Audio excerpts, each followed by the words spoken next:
تھوڑا سا ہمارے قوم کا اردو اسکول اور ہمارے اداروں کے بارے میں جو ہمیشہ نگیٹو تھنکنگ ان کا ہوتا ہے کہ ہمیشہ وہ شکایتیں کرتے رہتے ہیں، ٹیچر لوگ کام نہیں کرتے، یہاں پر کچھ ایسا نہیں ہوتا، 8ویں میں بچہ چلے گیا اس کو پڑھتے نہیں آتا. یہ میں 35-36 سال سے سن رہا ہوں، ابھی تک وہی شکایتیں. ارے بھائی اتنے بچے پڑھ لکھ کر انجینئر بن گئے، کوئی ڈاکٹر بن گئے، کوئی وکیل بن گئے، کوئی ٹیچر بن گئے، کوئی لیکچرر بن گئے، اتنے بچے کامیابی سے اپنی زندگی گزار رہے ہیں، لیکن کچھ لوگوں کی شکایت آج تک وہی ہے، میں اس کو 5ویں میں چلے گیا پڑھنا نہیں آتا. ہم نے کبھی اس بات پر غور نہیں کیے کہ دیگر اسکولوں کے مقابلے میں ہمارا معیار تعلیم کمزور کیوں پڑتا ہے، ہمارے بچے پیچھے کیوں پڑتے ہیں. اس کی تحقیق میں کبھی ہم لوگ گئے نہیں، لیکن ذمہ دار اس کی تحقیق میں جاتے تھے، اس پر اظہار خیال ہوتا تھا، سوچتے تھے، اور اسی کا نتیجہ تھا کہ یہاں پر KG کی شروعات ہوئی، پہلی کی شروعات ہوئی. لیکن اس وقت میں بھی 2 پرائمری ٹیچر اسکول کمیٹی میں تھے، عرفان جناب، نذیر جناب. یہ بات بھی سامنے آئی کہ کہیں ایسا نہ ہو کہ یہ اسکول تو چلتا رہے اور وہ اسکول پہ حرج آ جائے. بالکل بیلنس، یہاں پر اتنے ہی ایڈمیشن ہوں گے کہ اس اسکول پہ حرج نہیں آئے. وہ لوگ بھی پورا ساتھ دیتے تھے، یہاں سے بھی پورا تعاون ان کو ملتا تھا. اس طریقے سے یہ 2 پہیے کی گاڑی چلتی رہی. الحمدللہ نتائج اچھے آنے لگے، اسکول چلتا گیا. اور ایک وقت وہ بھی آیا کہ ہمارے اسکول کا بچہ پونے بورڈ میں میرٹ لسٹ میں آیا. یہ پہلا موقع تھا جب ہمارے علاقے کا کوئی مسلم بچہ میرٹ میں آیا ہو، اور وہ اعزاز بھی جو ہے کوپر گاؤں میں مسلم قوم کا بچہ میرٹ میں آیا ہو. یہ اسی اسکول کو یہ اعزاز حاصل ہے.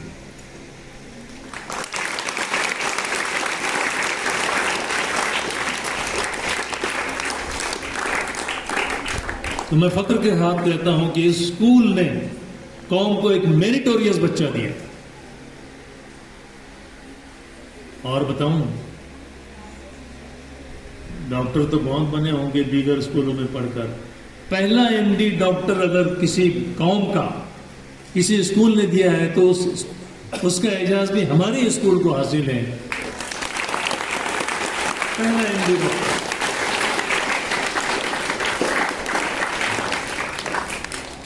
یہ مت سمجھنا کہ ہم اردو اسکول میں پڑھ کر آگے ترقی نہیں کر سکتے ہیں، بس ہمارے سامنے وہ منزل ہو.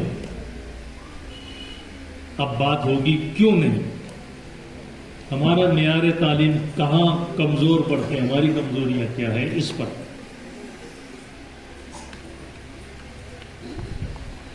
آج 1983 کی اگر بات لی جائے تو 1983 اور اس کے بعد شروع ہونے والے اسکولوں کی طرف جب میں دیکھتا ہوں، ان پر غور کرتا ہوں، تو کوئی اسکول ایسی باقی نہیں ہے جن کی اپنی خود کی عمارتیں ہوں اور وہ اسکول وہ عمارتوں میں نہ چلتی ہو. ایسی ایک بھی اسکول نہیں ہے جو اب ہمارے ساتھ شروع ہوئی.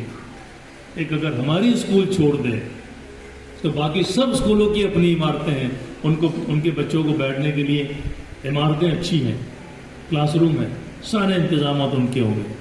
ایک ہماری اسکول ہے کہ وہی ٹوٹی پھوٹی عمارتوں میں برسوں سے چل رہی ہے، آج بھی چل رہی ہے.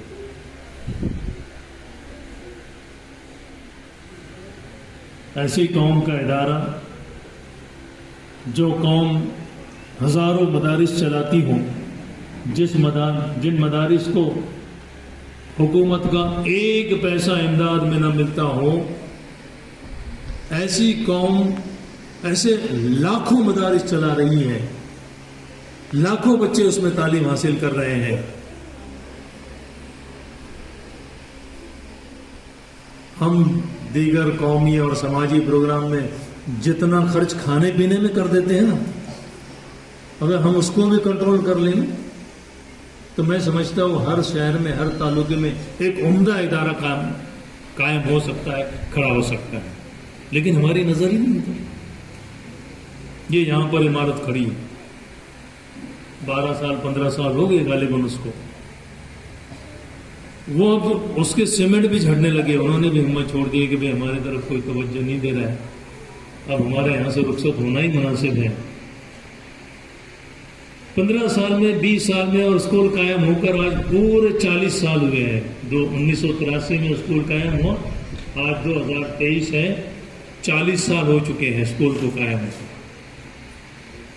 40 سال میں اگر ہم کوپر گاؤں والے اپنی اسکول کے لیے ایک عمارت بنا نہیں سکتے ہیں تو پھر ہم سے زیادہ سست اور لاپرواہ کون ہو سکتا ہے؟ اس میں میں بھی قصوروار ہوں، میں خود بھی قصوروار ہوں. وہ سوچ ہی نہیں ہمارے اندر. ہم خالی اوپر کا سوچتے ہیں بھی ہمارے بچے انجینئر نہیں بنتے، کلیکٹر نہیں بنتے، ڈاکٹر نہیں بنتے. ارے کیوں نہیں بنتے؟ آج بھی تمہارے بچے جو ہیں تو امید اور آس لگائے بیٹھتے ہیں کہ بھئی کوئی مفت میں آ کر ہم کو بیاض تقسیم کر دے گا، کوئی مفت میں آ کر ہم کو یونیفارم تقسیم کر دے گا، کوئی مفت میں آ کر ہم کو بستے دے دے گا. جہاں ہماری قوم کی یہ حالت ہو کہ ہم مفت کی بیاضوں کی طرف آس لگا کے بیٹھے، امیدیں لگا کے بیٹھے، ان بچوں سے ہم یہ امیدیں کرتے ہیں کہ وہ انجینئر بن جائیں، کلیکٹر بن جائیں، منسٹر بن جائیں. ارے ان بچوں کے لیے ہم نے کیا کیا؟ ان بچوں کو آج جن چیزوں کی ضرورت ہے، ان بچوں کی آنکھیں میں کبھی کبھار بہت افسوس ہوتا ہے. یونیفارم بدلنے کی بات آئی، ہم لوگ ڈونر ڈھونڈ رہے تھے، کون ملے گا. کوشش کر رہے تھے کہ بھئی کوئی آ جائے اور ہم کو دے دے. ابھی تک ہمارے ہاتھ ایسے ہیں.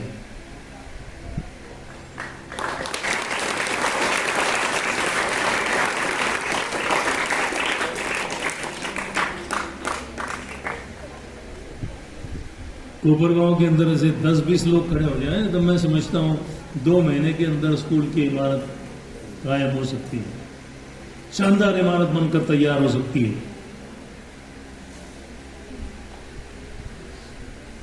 میں نے اس سے پہلے بھی کہا کہ ہمارے مسجدوں کے طہارت خانے دیکھو تو ماربل لگے ہیں اور اسکول میں جو ہے تو بیٹھنے کے لیے جگہ ہے. ماربل ضروری نہیں ہے نا، یہاں بچوں کو سہولت ضروری ہے.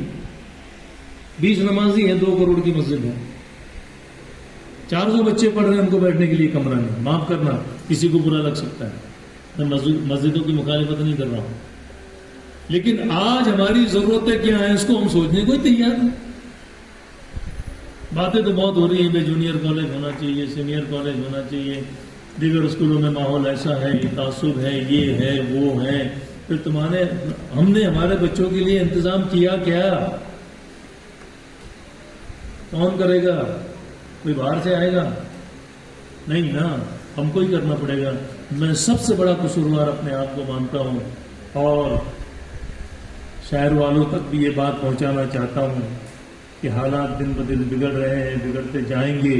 اگر ہم لوگ اپنے قدم پر نہیں کھڑے ہوئے ہیں، اپنے پیروں پر نہیں کھڑے ہوئے ہیں، ہم لوگوں نے اگر آج قربانیاں دے کر ہمارے بچوں کا انتظام نہیں کیے تو کل یہی نسل جو ہے تو ہم کو کوسیں گی کہ ہم لوگ صلاحیت مند تھے، ہم لوگ پڑھنا چاہتے تھے، ہمارے اندر پڑھنے کی امنگ تھی، ہم محنت کرنے کے لیے تیار تھے، ہمارے لیے وہ سامان، ہمارے لیے وہ چیزیں، ہمارے لیے وہ ساری ضروریات کو اور اس کا انتظام ہی نہیں کیا گیا.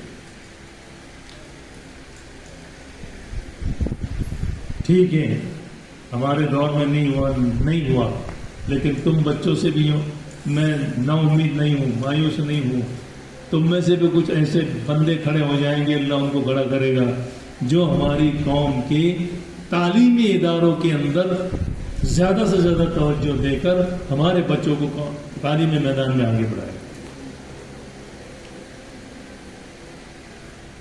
واٹس ایپ میسج ایک آیا ابھی، چندریان 3 ہمارے ملک نے چاند پر ایک سیٹلائٹ بھیجا ہے. بڑی خوشی کی بات ہے کہ ہمارا ملک ترقی کر رہا ہے. اس وقت ایک میسج آیا واٹس ایپ پہ، بھئی جو آج سائنس نے کیا ہے، ہمارے نبی نے 1400 سال پہلے اپنی انگلی کے اشارے سے چاند کے 2 ٹکڑے کر دیے. ٹھیک ہے بھائی، یہ بات تو سب جانتے ہیں، 95-98% مسلم اس بات کو جانتے ہیں. شق القمر کا واقعہ کون نہیں جانتا؟ سب لوگ جانتے ہیں.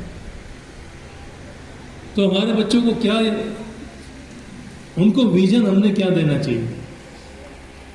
کیوں بھائی ہم چندریان کا حصہ ہمارے بچے کیوں نہیں ہو پا رہے؟ چندریان کا حصہ ہمارے بچے کیوں نہ ہو پائے؟ لیٹسٹ ٹیکنالوجی کا حصہ ہمارے بچے کیوں نہ ہو پائے؟ لیٹسٹ ڈیولپمنٹ کا حصہ ہمارے بچے کیوں نہیں ہو پائے؟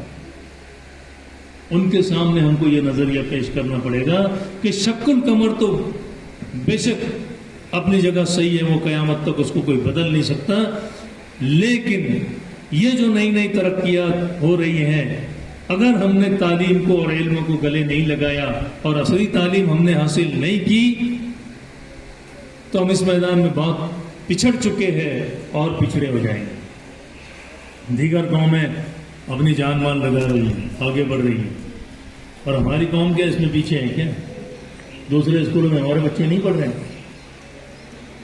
ہزاروں بچے ہمارے اسکول، ہماری قوم کے دوسرے اسکولوں میں پڑھ رہے ہیں۔ پہلے دن سے وہاں پر پورا لدایا ہمارا بچہ جاتا ہے، یونیفارم کے ساتھ، جوتے کے ساتھ، ٹائی کے ساتھ، کتابوں کے ساتھ، بیازوں کے ساتھ، پینسل، ربر، شارپنر، ساری چیزیں، اور یہاں پر جولائی اگست اکتوبر ہو جاتا ہے، ہمارے بچوں کے پاس ضرورت کی چیزیں بھی نہیں ہوتی ہے کہ نہیں؟ کیا ٹیچر لوگوں سے میں پوچھ رہا ہے کہ نہیں، صحیح ہے کہ نہیں کہ حالات بدلے؟ جب تک ہم لوگ ان بچوں کے حالات کو بدلنے کے بارے میں نہیں سوچیں گے، ہم اپنے آپ کو قصوروار نہیں سمجھیں گے، ہم خالی اوپری باتیں کرتے رہیں گے کہ ہمارے ادارے ایسے ہیں، ہمارے ادارے ویسے ہیں، شکایتیں بہت ہو گئی، ان اداروں میں آؤ، ان اداروں میں کیا کمزوری ہے دیکھو۔ ہاں اگر ٹیچر غلط کر رہا ہے تو ٹیچر کو بھی ہم لوگ اس سے بھی سوال پوچھیں گے، لیکن سارے مسائل کے لیے ٹیچر ہی تو ذمہ دار نہیں، خالی اسٹاف ہی ذمہ دار رہیں گے؟ نہیں، ہماری بھی کچھ ذمہ داری بنتی ہے، ہم لوگوں کو بھی ان لوگوں کے ساتھ کھڑا ہونا پڑے گا۔ شکایتیں بہت ہو چکی، ان لوگوں نے جو ذمہ دار تھے، جو ذمہ دار ہیں، ان لوگوں نے اپنی کوششیں کی، کر رہے ہیں۔ میں بذات خود اپنی طرف سے جتنے بھی لوگ مدرسہ مفتاح العلوم کے قیام سے لے کر آج تک جتنے لوگوں نے اپنی خدماتیں اور خدمات دی ہے، اپنی صلاحیتیں، مال جان لگایا ہے، ان سب لوگوں کا ممنون ہوں، مشکور ہوں، اور ان کے لیے اللہ تعالیٰ کے دربار میں دعا گو ہوں کہ اللہ تعالیٰ ان کی خدمات کے عوض ان کو خوب خوب جزائے خیر دیں، اور ہم لوگوں کو یہ توفیق دیں کہ جتنا ان کے لیے ممکن تھا انہوں نے کیا، جتنا ہمارے لیے ممکن ہے اللہ ہم کو بھی توفیق دے، اور آنے والے وقت میں ایسے افراد ہمارے لیے کھڑا کریں جو ہماری قوم کی صحیح معنوں میں ضرورتوں کو سمجھیں اور علمی لائن سے ہماری قوم کو ایک مضبوط قوم کے روپ میں کھڑا کریں۔ انہیں الفاظ کے ساتھ میں اپنی بات کو ختم کرتا ہوں۔